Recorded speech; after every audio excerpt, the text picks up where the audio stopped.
I was 17, captain of the varsity football team. Full scholarship offers on the table. My mom had already started looking at colleges online, my dad walking around like he'd already seen me in an NFL jersey. Then on a cloudy Friday afternoon, everything collapsed. The principal called me into the office. I thought it was about the upcoming playoff game. But inside the room were two cops. "Are you Marcus Taylor?" I nodded. "You're under investigation for the alleged assault of Claire Benson. We need you to come with us." I laughed. I thought it was a prank. Until they put me in handcuffs. They didn't even let me call my parents. By the time I was booked, my face was already on the local news. Prominent high school athlete accused of assault. They used my football photo, the one where I was smiling. Claire had gone to the police with bruises and a story. She said I assaulted her behind the bleachers after a party, but I wasn't even at the party. I had been at my cousin's house, playing video games with 4 other guys. Didn't matter. The court of public opinion had already decided I was guilty. My scholarship, revoked. My coaches, silent. My classmates, avoiding me like I was a monster. I kept telling myself the truth would come out. But the system didn't care about truth. It only cared about a good headline. They put me in a cold, windowless room with one metal chair. The detective's name was Fallon. He looked tired, like he'd seen too many boys like me walk in and never walk out the same. He slid a folder across the table. Photos. Claire's face bruised. Her wrists, her statement typed out and highlighted in yellow. "You can make this easier on yourself, Marcus. Just tell us what happened." I told him I wasn't even at the party. He didn't believe me.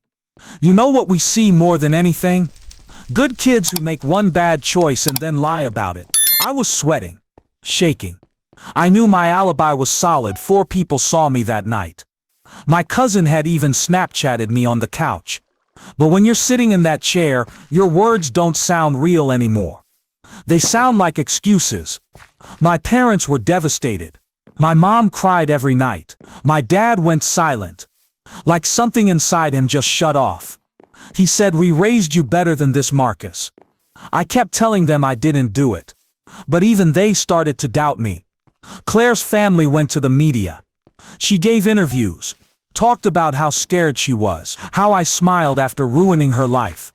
The internet tore me apart. Typical jock predator. They always think they can get away with it. He looks guilty. My teammates blocked me. My coach called once, just once, to say they couldn't have controversy around the team. I was suspended from school within 48 hours, no charges filed yet. But I was already guilty in everyone's eyes. 2 weeks later, I was officially charged. Sexual assault in the 1st degree, false imprisonment. Aggravated battery. The DA didn't want a plea deal. They wanted an example. A clean-cut suburban predator brought to justice. They denied me bail. I spent my 18th birthday in a cell with peeling paint and a mattress that smelled like piss. And I still remember the look on my mom's face when she saw me in cuffs for the first time. It wasn't fear. It wasn't sadness. It was shame. People think jail is about orange jumpsuits and lunch trays. It's not. It's about silence. About being erased, forgotten. In jail, you're no longer a son or a student or an athlete. You're just a body in a cell. And when you say I'm innocent, no one cares. Everyone says that. I was attacked once. My 3rd week in. A guy heard what I was in for and didn't ask questions. He slammed my head into the sink and walked away like he was brushing his teeth. I stopped talking to people. Stopped sleeping. Started counting cracks in the ceiling just to stay sane. The worst part wasn't the violence. It was the hopelessness. My trial didn't happen for another 11 months. The courtroom was full. Local reporters, Claire's family, my old teachers.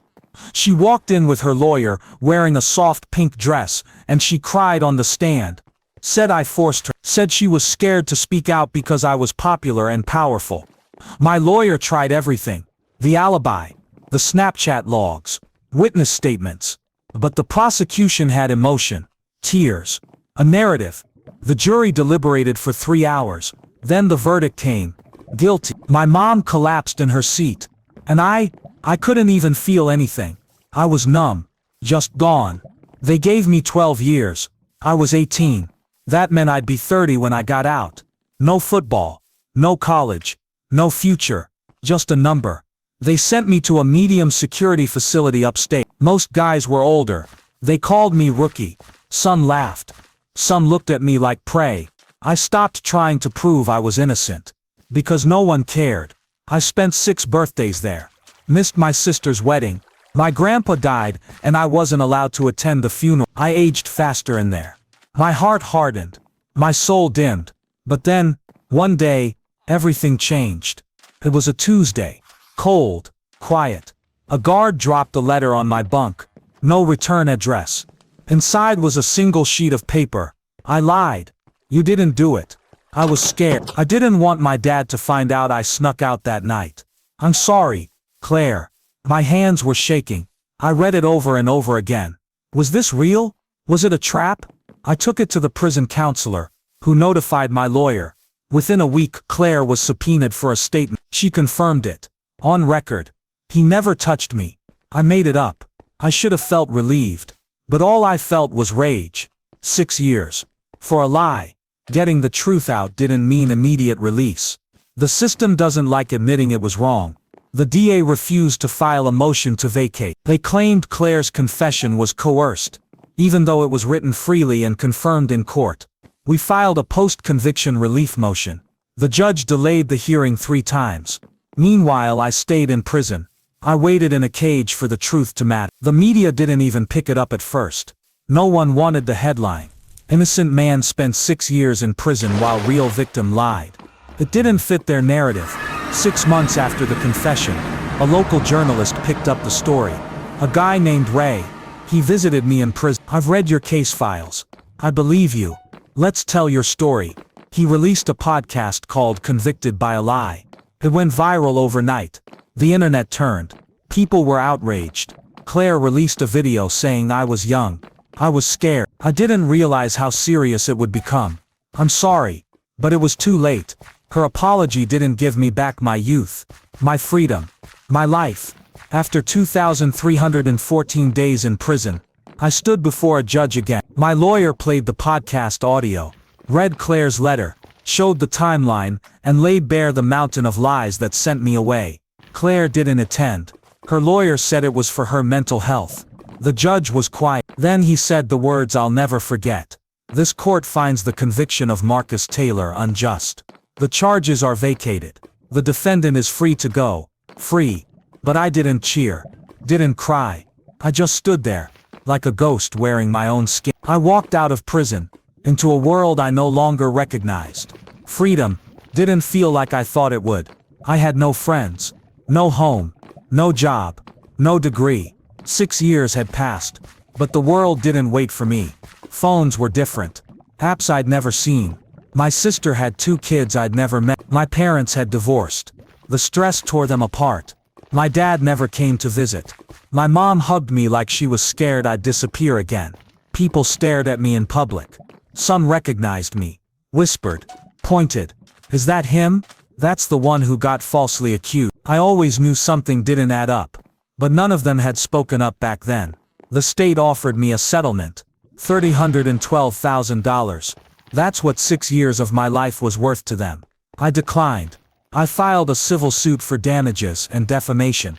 Claire was subpoenaed again. This time, she faced consequences.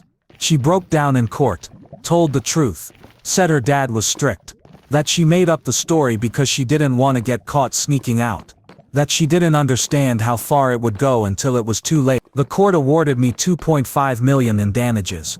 But even then, it didn't feel like justice. I didn't want money. I wanted time back, and no one could give me that. Months passed. I started doing interviews, not for fame, but for other people like me, people still inside, still forgot, still falsely accused with no one believing them. I spoke at high schools, at rallies. I started a nonprofit that supports the wrongfully convicted. I wasn't just a victim anymore. I was a voice. But I still had nightmares. Still flinched when someone raised their voice. Still hesitated when women hugged me. Trauma doesn't ask for permission. It just stays. But so do I. 1 year after I was released, Claire requested a meeting. Through lawyers. Private location. Neutral ground. Part of me wanted to ignore, but another part, the part that hadn't slept through the night since I was 17, needed to hear it from her. Needed to look her in the eye. She walked in wearing a beige sweater and no makeup. No cameras. No lawyers. She sat down and said, "I ruined your life." I know. I didn't speak. My dad told me I'd be grounded for life if he found out I snuck out that night. So I lied. And I never thought it would go that far. Until it did. Then I panicked. And I kept lying. I was a scared little girl who turned you into a monster to save herself. I looked at her for a long time. Then I said, "I hope you never lie like that again. To anyone. Not because of what it did to me. But because it will eat you alive." And I left. I didn't forgive her. But I let it go. Freedom comes slow. I still walk with caution. Still look over my shoulder when I hear a siren. Still feel panic when someone asks about my past. But I'm healing. I started community college. Studied law. I wanted to understand the system that failed me. I work part-time at a center that helps wrongly accused men and women find resources, lawyers and mental health support. Every time I hear a new case, I hear myself in their voice. No one believed me. My friends disappeared. The truth didn't matter. But I believed, because someone has to. I didn't speak to my dad for years. He never visited me in prison. Never called. Never once said he believed me. Then out of the blue, he showed up at my work. Older, slower, gray around the temples. He didn't say much. Just looked down and said, "I failed you." He pulled out a photo from his wallet. It was me at 17. In my jersey. Game day smile. "I should have fought for you." I didn't. "I'm sorry." I didn't hug him. But I nodded. That was enough. We weren't fixed. But we weren't broken anymore. 2 years after my exoneration, Claire posted a public video. No script. No PR team. Just her and her guilt. To Marcus Taylor. And to everyone who supported me during my lie. I was wrong. I lied. I destroyed a young man's life. I watched him go to prison. And I stayed silent. Don't call me brave. Don't forgive me quickly. Just know the truth. It went viral again. But this time people weren't praising her. They were sharing my story. Donating to my foundation. Amplifying the message. Not every apology fixes things. But some truths still matter. I still see that scared 17-year-old kid when I look in the mirror. The one who trusted too easily. The one who thought truth was enough. The one who spent 2,314 days behind bars because someone else needed a lie more than he needed justice. But I also see something else now. A survivor, a fighter. A man who refused to let bitterness become his legacy. I tell my story not for sympathy, but for anyone who's ever been silenced by a lie. Because in a world where lies spread like wildfire, the truth still matters. And the truth will find its way out. Even if it takes years. This wasn't just a story about a crime that never happened. It was about a justice system that listens louder to fear than facts. A boy who became a man inside a cave. A lie that almost destroyed a life until the truth burned through. And now that truth lives in every word I speak. Because I may have lost 6 years. But I got something back no one expected.